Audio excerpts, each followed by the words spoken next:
You literally could click on an ad and then as doing so, you'd get an offer inside your mobile wallet. Whereas what we're seeing is sort of a 20 to 30% usage rate for mobile wallet passes. Why should I retarget him across Google ads when I can send him a push notification? Welcome to Add to Cart, Australia's leading e-commerce podcast that express delivers all you need to know in the fast-moving world of online retail. Here's your host, Bushy.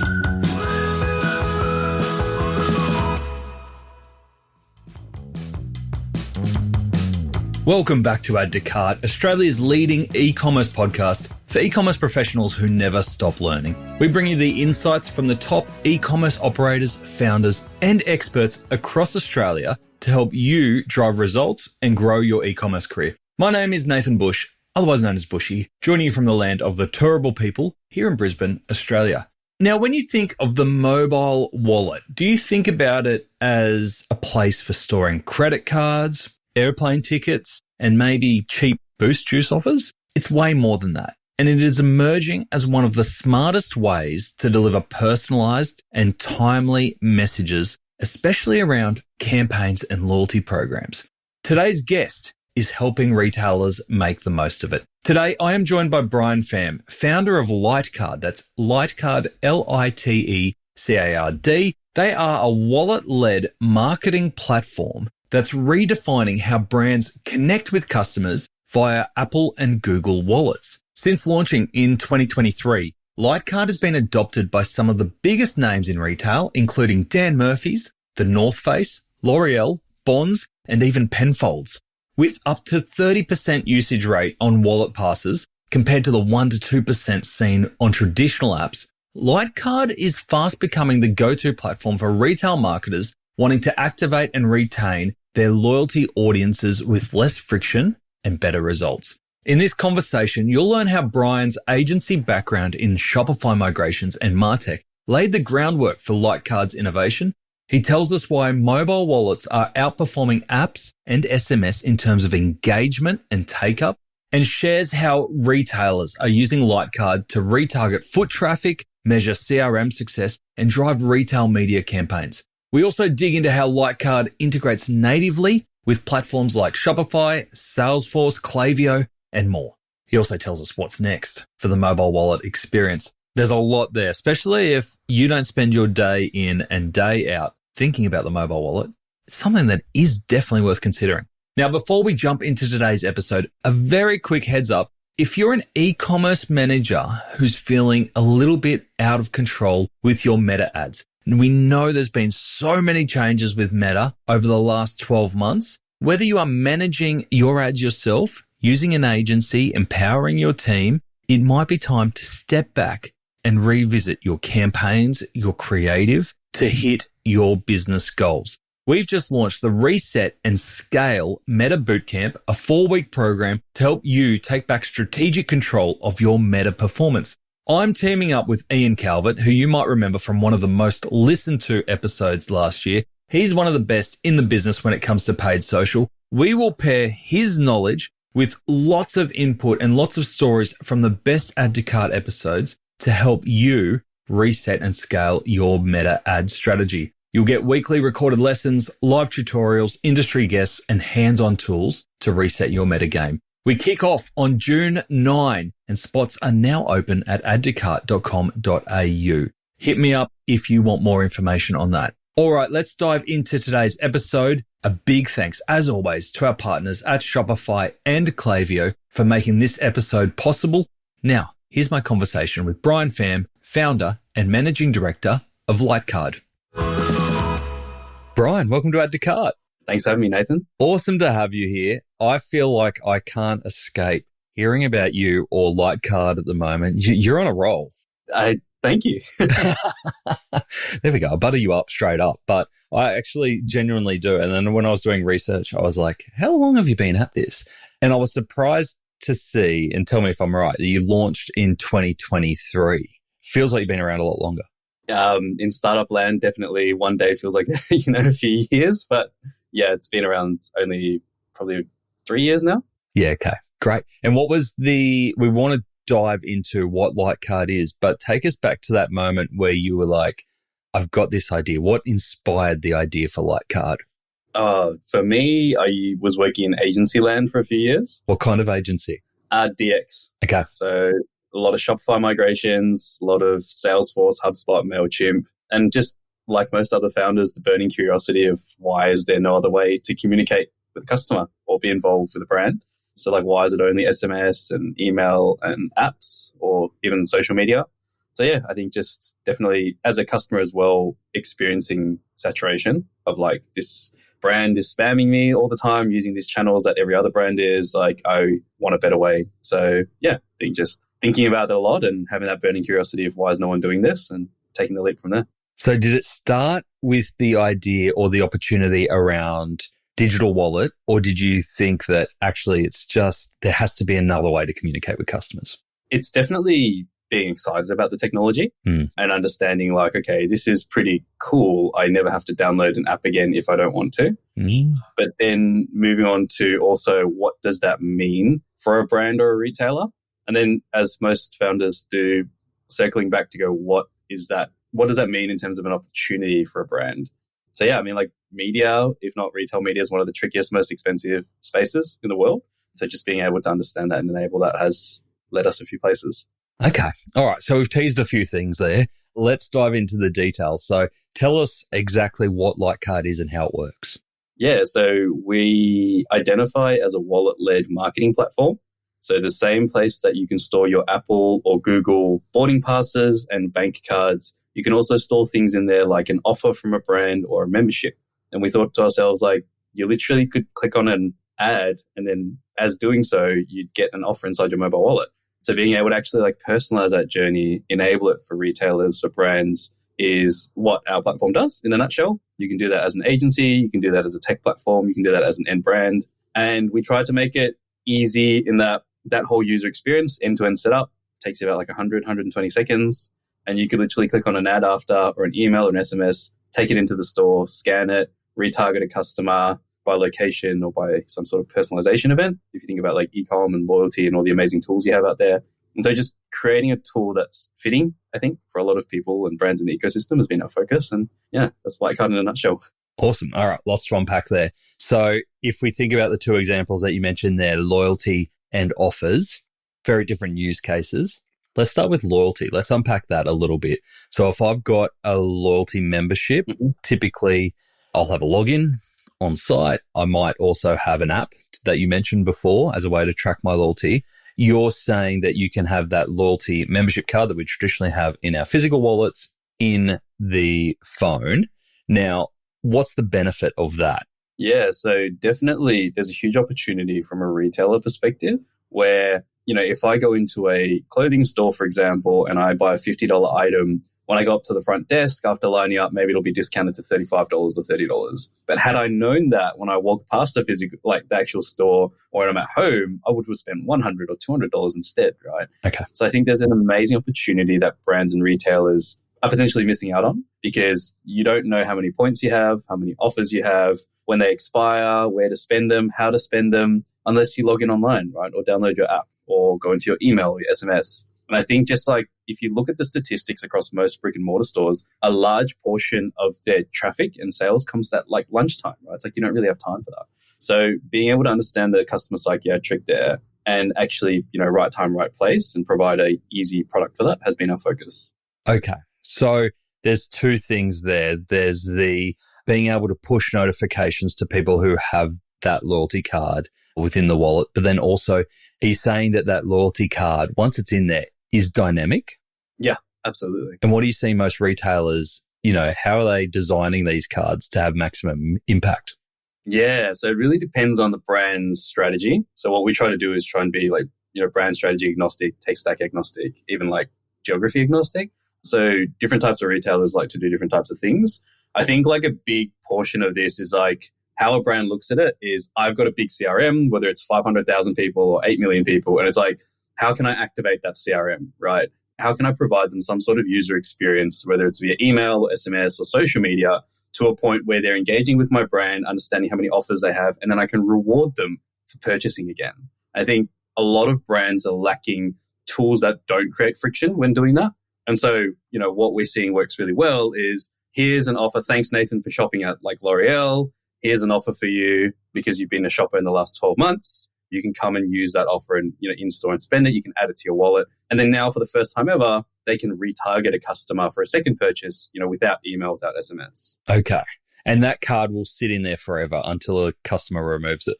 Totally customizable. So you can choose the user journey where it's like, I want this add to wallet to be a call to action inside my CRM. So I can choose that it's going to expire, let's just say at the end of the 4 weeks, which is when my promotional calendar finishes, or I can leave it in the wallet and then I can provide another offer to that customer, using this channel again. So it really depends on what the customer wants to do. And if you think about it, it makes a lot of sense because if you think about like Salesforce, HubSpot, it's the age of personalized SMS and sort of email. And now the next step, it's like, what's, personalized wallet and mobile look like, right? And I suppose it's a big difference in that if you were doing it outside of a loyalty program, you don't necessarily need a lot of customer data to get it into the wallet, do you? Correct. I mean, a lot of the times we don't even store any PII. Like brands will just give us the member number and maybe like initials or some sort of like hexed value, and we'll just provide them the mobile wallet link and they'll push it out into a CRM, send it to customers via social media, offline media as well, which is really interesting. So it depends on the user journey. And all targeted from geographics, as in the example that you gave before, like you're in the vicinity of a store, being able to target messages based on where you are. Yeah. That's very cool. All right. So you mentioned L'Oreal there. Are they a current customer? Yeah. So they're a live customer with us. One of their brands is Kiehl's. Not bad for starting in 2023 and have L'Oreal on the platform. Who else have you got in there? Dan Murphy's, Bonds, North Face has been good. Yeah. That's incredible. And from what you're seeing so far, how do you measure success? Is it in terms of customer uptake? Every brand has a slightly different view on what success is. At the end of the day, understanding media marketing and e-com, usually brands look at this and go, how much revenue can I drive through the mobile wallet? Because I want it to be a new, revenue channel for me.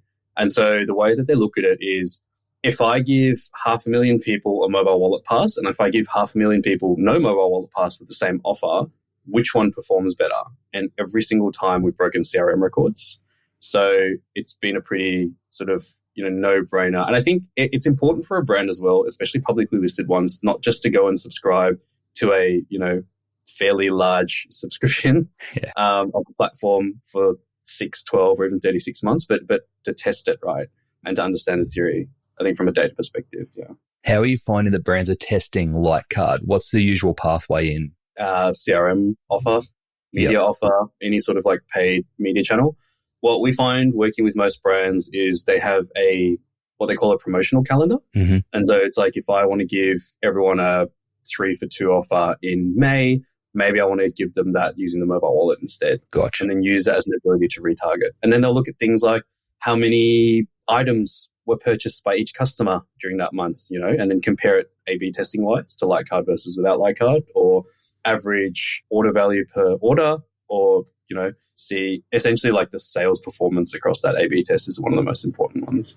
Gotcha. So that pathway, is it that they've obviously got a CRM base? Will they send an offer to a portion of their subscribers and say, bad example, we've got 30% off for you. You can claim it in the normal way, or add this offer to wallet for when you go in store. Is that kind of the typical journey? Pretty much. But there's also, that's for our offers product, right? So we have 2 products, one being the offers and one being the membership. I think a lot of the time, like a national retailer especially will be like, hey, Brian, I've got 250,000 people on my CRM and they're all paying members and they're going to come in and purchase with member pricing. Yeah. But the biggest problem they have is like they can't identify themselves at the front desk and there's a big line behind them. It's like, how do you scan in? We don't have an app because you're a national retailer, been around since 1915, right? So it's like thinking about a lot of these things, the wallet's such a logical next step for them. And then, being native in something like a Shopify or a Salesforce or a Klaviyo or a .digital has been like super powerful for these sort of things. Yeah. Can you get Woolworths on there as well? Every time I go and try and find the barcode, I have to log into their app and it takes like 30 seconds to load. And I'm like, let's get out of here. Are they on your hit list? No, Woolworths have the everyday rewards card inside the Apple or Google Wallet. Yeah. Oh, see, every time that I go in there, I'm like, I have to load the app and it's the last thing to load is the barcode. I'm like, if you can just double tap the side of my phone, bring up my membership, let's get out of here. Yeah, it's interesting. I think like a lot of brands put a fairly large focus on the performance of their apps, which is kind of counterintuitive now because if you think about it, you have to re-download your app every sort of 2 weeks and it logs you out. So actually, having the ability to not use an app is what a lot of retailers sort of are thinking, but it's because of the investments that they've made into building these apps and launching them. Think about all the paid media behind that and think about all the sort of training, whether it's been staff or training for the CRM to actually download the app.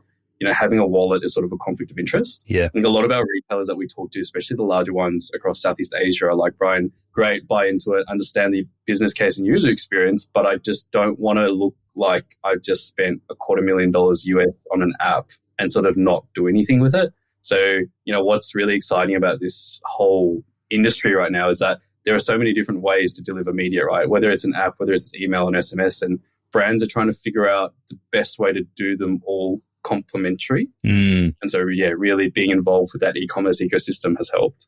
I think too, like from a customer's perspective, what you're trying to solve isn't the total immersive experience, right? You're trying to solve a very singular touch point, make it as convenient as possible, make it as usable as possible, rather than the full end-to-end experience.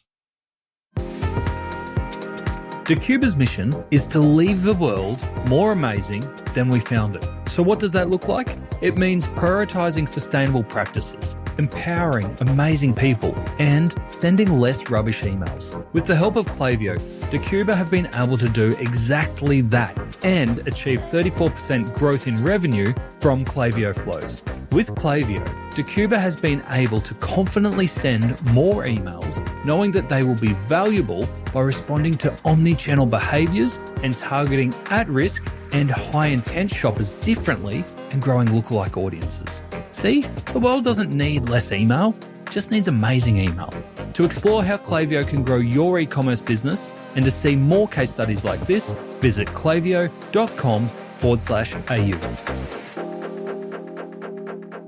Yeah, I definitely agree with that. And I think it's interesting as well because that's what it is now, but what's it going to look like in the future, right? It's like SMS is not going to go anywhere. Email's not going to go anywhere. Physical retail stores aren't going to go anywhere as well. But I think like a lot of brands are looking at this and going, well, my app's not really working as much anymore, or I've got like a 1% or 2% usage rate, across my whole CRM. Whereas what we're seeing is sort of a 20 to 30% usage rate for mobile wallet passes. Wow. Okay. So once they're in there, you're getting about 20 to 30% of customers using them regularly. Yep, that's right. What does regularly look like? Depends on each brand. So every brand defines their active customer profile differently because obviously industry, slow-moving goods, fast-moving goods does change depending on the category. But typically for pharmacy, it could be 3 or 4 months because that's how many times you might get sick in a year. Furniture, it could be 12 or 24 months. For fashion, could be 12 months. But more restaurants and hospitality, sort of, every 2 weeks or 4 weeks, right? Okay. So tell us about Litecard then. So obviously brands have been able to create a presence in digital wallets for a long time now. What have you brought with Litecard that makes it more attractive for retailers, especially to manage it in one place there?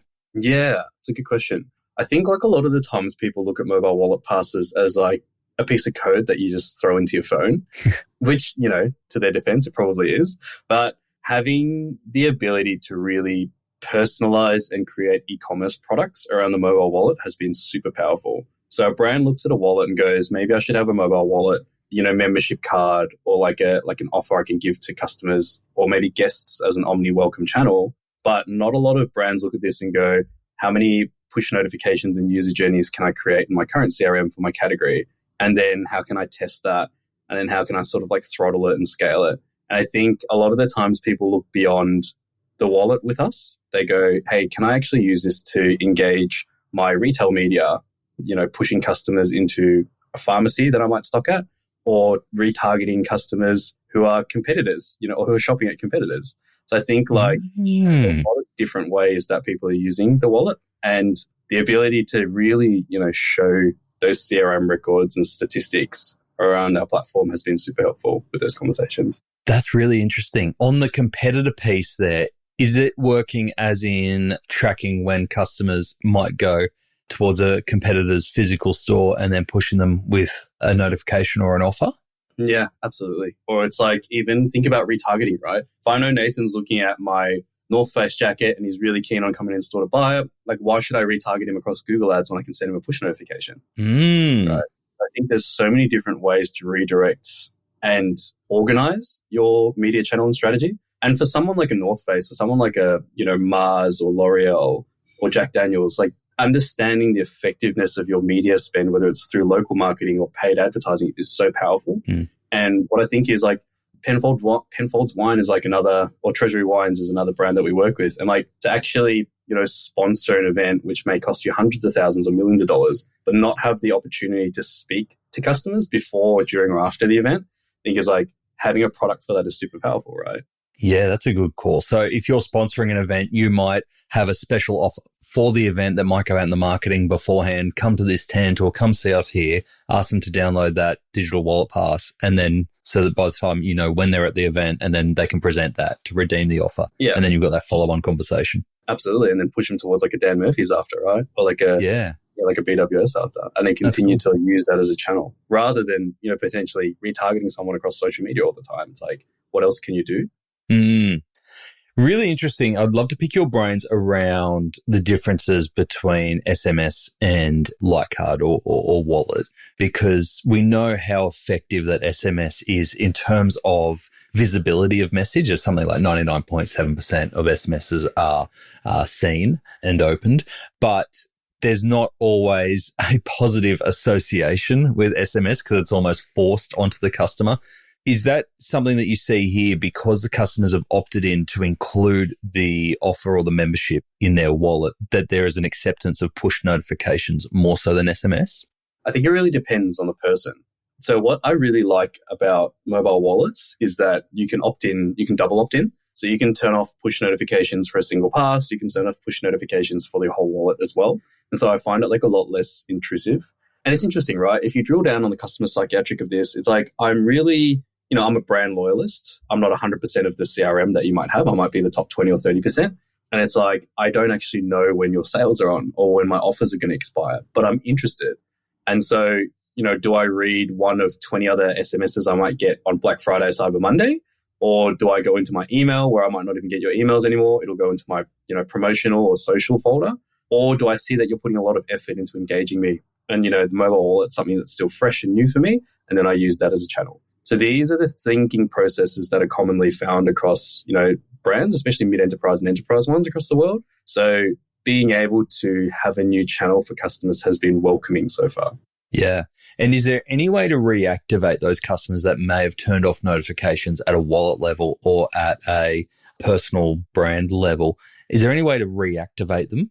What do you mean by reactivate? As in, get their attention back to go, hey, actually, you're missing out on something here. Make sure you turn notifications back on. Or is that just through your other channels, essentially, that you try and do a bit of FOMO? No, so there actually is, right? And I think what's really cool when we launch with sort of like 50, 100 store brands across Australia and New Zealand is that they do a lot of paid advertising for the mobile wallet. Yeah. And so what you're seeing across like store decal or even on packaging or on emails and on the website is like, download your mobile wallet pass, and then you can activate and get an additional voucher, for example. I think what they're trying to do is create like a more closer community outside of email and SMS, which has been pretty typical for them for the last, few decades.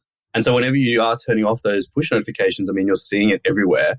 And then it's like, well, why have I turned them off when, this is such an engaging tool that the brand's pushing as well? It's like, what am I missing out on? Right. That's cool. And so you mentioned before how powerful it can be for retailers that are on Shopify or Klaviyo or some of the leading platforms in e-commerce. Is Litecard naturally integrated with those platforms so you can pass data between for that personalized experience? Yeah, definitely. And across a lot of localized point of sale and e-com, CDP as well, loyalty platforms, I think Shopify and Salesforce has been like a pretty common platform that we see in the market across other things like Yotpo, Klaviyo, randomly HubSpot, MailChimp a fair bit. Oh, yeah. But I think like what's been really helpful is the amount of point of sale that we've been able to work with in Australia, whether it's across food and beverage all the way to fashion to even like grocery and pharmacy. And I think, it's really good timing at the moment as well, because I think a lot of those platforms are focusing on how else can I deliver value to customers because there's so many point of sale out there. And, being a partner ecosystem player has really sort of gone, okay, well, we're sort of made for tech partners and agency partners, and this is how we can bolt on and create an end-to-end solution, and it's worked really well. Awesome. What's the best example you've seen of like an integrated experience where you've got a retailer who is integrated with Shopify, their CRM and Litecard? Does anything come to mind around someone who's been really clever in how they personalize that wallet experience for a customer? In terms of the user experience, definitely working with the guys at Overdose inside New Zealand with a brand called Barker's. So Barker's & Co., Barker's and Max have about 60 to 70 physical stores all up. Are they pet? No, they're men's fashion, men's and women's fashion. Ah, okay, cool. And I think it's just really clever how they've worked with On Tempo, which has been like traditionally, one of the most prominent point of sales inside the New Zealand market. And then Shopify ecosystem to go, we've got 3 different tiers. You can move up and down through the tiers, and you can also earn different points at different tiers and then use different, vouchers at different times as well. And I think for them, their biggest challenge has been, how do I encourage my customers and users to use, my vouchers before they expire? Because essentially, they want their customers to be rewarded for moving up in the tiers and engage them in the program more. Yeah. Even that, right, around customers who are striving for new tiers in membership programs, to be able to have something physical, and I can imagine that your color of your card changes or the design of your card changes instantly, to recognize that is pretty cool, as opposed to waiting for the next time you log in or an email that's in your other tabs of your accounts to recognize that. To actually have that straight up is pretty cool. In terms of taking that loyalty or membership to the next level, what have you seen retailers do to really make people feel special with the digital wallet?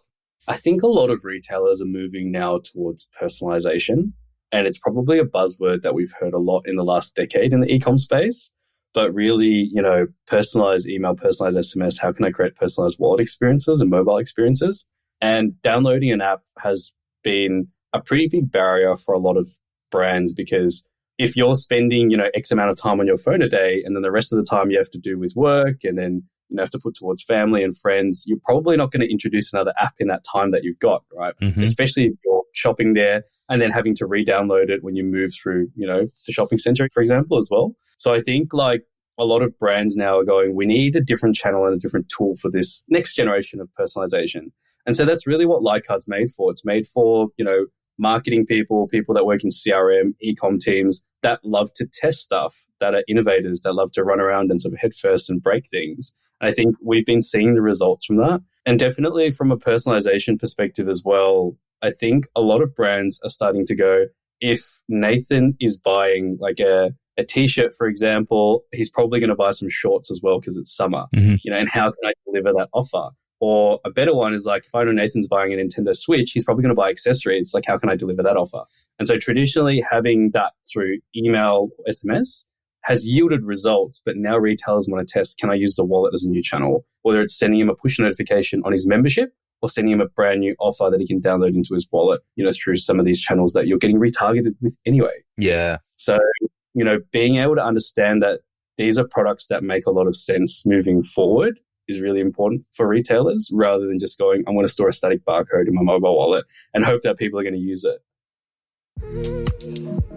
You're scaling fast, but is your platform keeping up? With Shopify, efficiency isn't just a buzzword, it's built in, reducing costs at every stage from implementation to daily operations and long-term growth. That means no hidden fees or unnecessary complexity, just one powerful platform that streamlines operations, lowers total cost of ownership, and maximizes revenue. And when efficiency is optimized, conversions follow. With ShopPay, customers check out up to 50% faster. That's why Shopify has the world's best converting checkout, turning more clicks into customers and more revenue into growth. Cut costs, reduce friction, and scale smarter with Shopify. Visit Shopify for Enterprise to learn more. Yeah, and I hear you. I hear your challenge around those who have invested big amounts of money in a dedicated app to do some of this. But if we've got retailers who are thinking, actually, I was thinking app at some point, it's on my roadmap sometime in the future, but this could be a path to get on the mobile pretty quickly. Can you talk us through what the commercial model looks like for retailers? Yeah, so we run a flat fee per month based off how many people they have on their CRM. It includes anything all the way from, unlimited push notifications to downloads to campaigns to user journeys, even sort of sometimes integrations. Mm-hmm. I think it just makes a lot of sense. I think a lot of retailers are definitely interested in the space, but they're not sure where to start and how to start. And so giving them the grace period, I guess, and room to sort of trial and test has been useful. Awesome. And is there a limit on how many offers you can push out, how many messages, or it's literally just you tell us how many people in your database you want on here, and then we'll cap it at that, and you can go for gold? A lot of the times the latter, but it also depends on what the actual nature of the brand is, right? So like your mechanics behind something like let's call it a Treasury Wines is going to be something totally different than your mechanics as an actual retailer where you own the physical store, such as like a Bonds, for example, or a North Face. And so we have to really work with the brand to understand that, okay, are you trying to drive people to your CRM to your store or is it to another store? And then cater our product for that, if that makes sense. Yeah, okay. And who do you normally see in the organization owning the messaging? Do you see it as usually the same team that's owning SMS and email? Yep, that's right. Okay. And onboarding process, pretty simple, pretty straightforward. How long do you reckon you need to upskill? Love it. It's like, that's probably one of the strongest things of our platform. It's literally like a week or two, and most of the times it's branding approvals. Yeah. So our platform is pretty no code. So you could literally go and get some barcodes from Chemist Warehouse or Dan Murphy's or BWS or any sort of distributor, even in a grocery store, plug it into our platform, design and customize the whole user journey, like barcode versus QR code versus NFC, connect it into like your Sprout Social or your Salesforce or your Shopify, no code. It'll take you about 2 minutes. Oh, wow. Awesome. And then what's the best practice that you've seen for telling customers that you now have this functionality? A lot of case studies, I think, like really just working with brands. I think a big thing that's shaped our culture and our platform is that we run a customer advisory group. Mm-hmm. So a lot of our sort of larger retailers and brands, especially the ones that are publicly listed, will work with, the head of loyalty or people like in CRM teams to go, you've asked us for a few different features that we don't currently support. What could we be doing better in the future? And like, what's actually a priority for you? And so we'll catch up with them and sort of, meet with them every 3 or 6 months at least, once in different states, to really run that sort of, group. What's the top of the feature list that's being requested at the moment? Oh, where do I start? Yeah.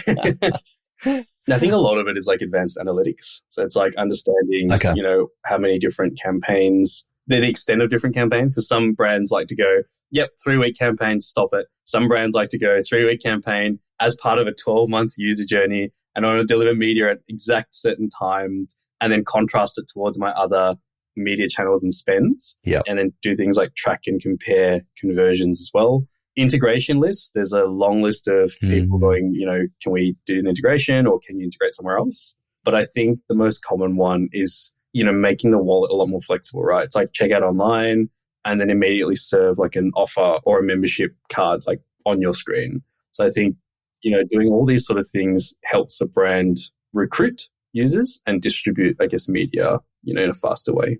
That makes a lot of sense. You mentioned before when I threw out there that you were kind of a point solution and you're like, for now it is.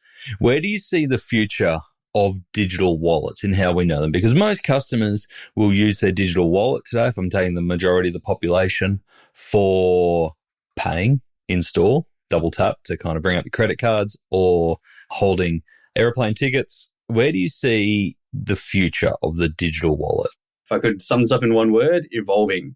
So definitely, like most of the wallet providers such as Apple, Samsung, Google are always pushing new releases in features, and they're just becoming so much more powerful now. So I think if you look at the trends from a data perspective, you can see that they're putting user experience definitely first, and then also things like app downloads and, platform storage concerns sort of to the back, because it's not the best user experience anymore. So I think in the next few years, you'll probably be able to see a lot more flexibility with things like designs, integrations from the wallet, all the way to maybe advanced notification features. So I think, it's a really exciting time to be working on this tech stack. And not exactly sure what the next few years are going to hold, but definitely evolve. So obviously people like Apple and Samsung are leading the charge and are putting a lot of releases and a lot of more development into the mobile wallet. We're also seeing the emergence of more tech in watches, maybe even glasses. Is that on your radar at all, or are you firmly focused on the mobile experience? It's interesting. We're definitely excited by it because that's how we got started with this journey, right? So new things around customer experience are always going to be like a big focus for us. And as long as it makes sense for the business, that's where we're going to go down. But a lot of our customers, like the guys at the SCG and SFS in Sydney, have asked for things like, can I just tap my phone or my watch onto the turnstiles, whether it's at games or at the member lounges and stuff like that. So there's the things that we've had to build, and that's now live. You can do that over there. Oh, cool. Yeah. But otherwise, for the time being, there's so much to do. There are so many brands out there. There are so many retailers out there that are just relying on email and SMS. And so there's a huge opportunity out there to make a difference for them. Very cool. And obviously founded in Australia, do you see Australia continuing to be your biggest market, or are there other markets in the world where you like the potential for digital wallet and the gap in the market is so big, that's where we want to focus? Yeah, so we have an office in the Netherlands. Mm-hmm. We've got another few sort of regional partners that manage our operations across whether it's Japan, various countries in Southeast Asia. I think Australia is a great testing bed because there are so many CRMs and CDPs and point of sale here.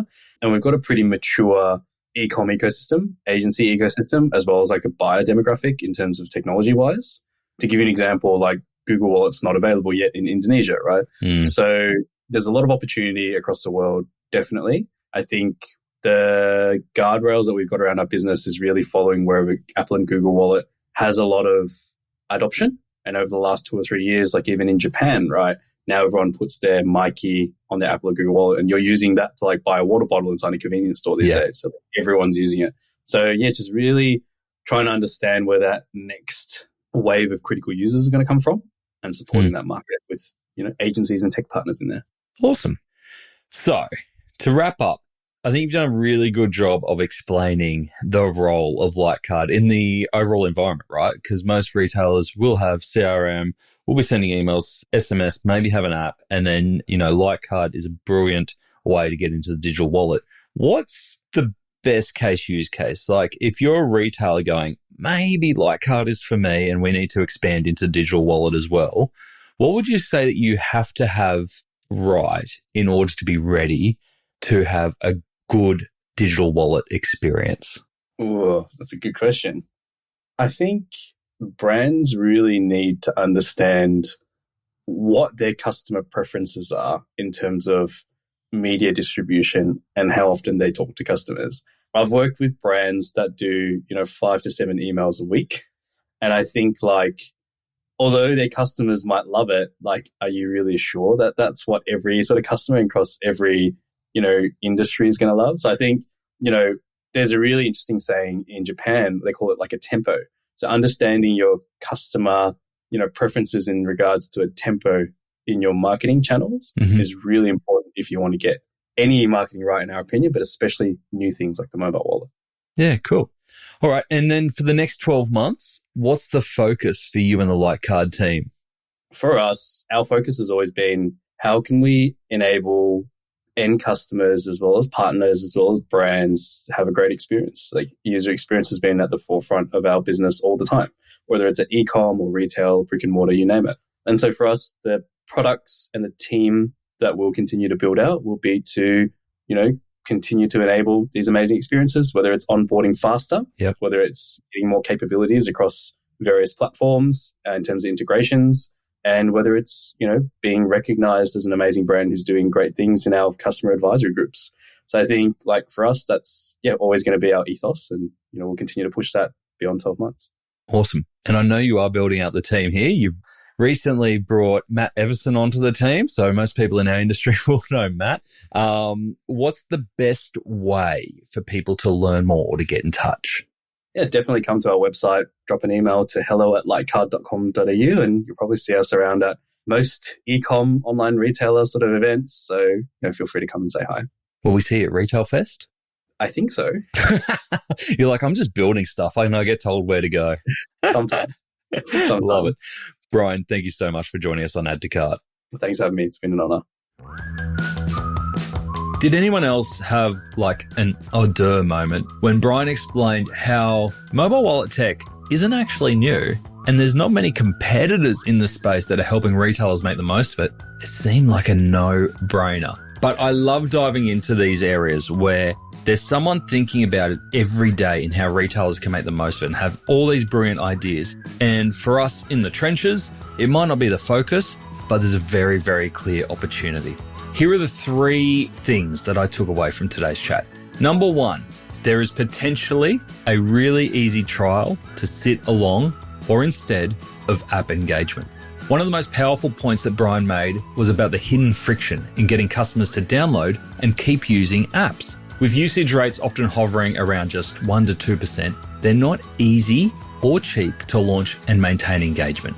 When they work, they're fantastic, but the amount of apps that hit app graveyards is huge. Now, if you compare that to mobile wallet passes, where brands like Dan Murphy's and North Face are seeing up to 30% usage, there is something really interesting there. If your loyalty or your offers program is still locked behind a login or an app, you're probably losing some of your customers on a regular basis. It might be worth trialing offering a mobile wallet version of your loyalty card or your offers for a certain amount of time to see if that's an easy extension for you.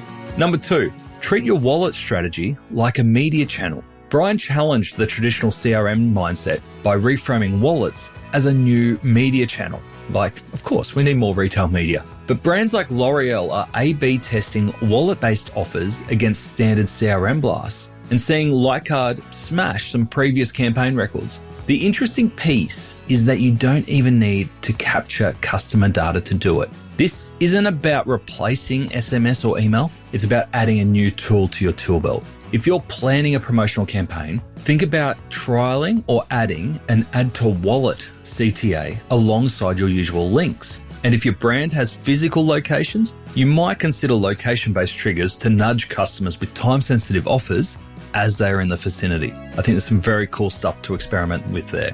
And number 3, let's bring loyalty to life and get it in front of customers. A big light bulb moment for me was how Barker's in New Zealand is using Litecard to make loyalty visible. Membership tiers, point balances, and expiry dates all update dynamically in the customer's wallet. It brings the loyalty program to life and amplifies gamification if you have it. Even simple moves like color-coded tier changes or push alerts for expiring points can make a real difference in re-engagement. And with the card in a digital wallet that most people are accessing daily, there's no avoiding it. I hope you got a lot out of that episode with Brian from Litecard. And if you found this episode valuable or you think this will spark a new idea for someone else in your team or one of your peers, please share it with them. We hope it will shortcut their way to making a decision or trialing something new. As always, if you liked what you heard, please leave us a review on Spotify or Apple Podcasts. It really makes a difference. And as always, a huge thanks to our partners at Shopify and Klaviyo for making Add to Cart possible. Thanks again for listening, and until next time, keep those customers adding to cart.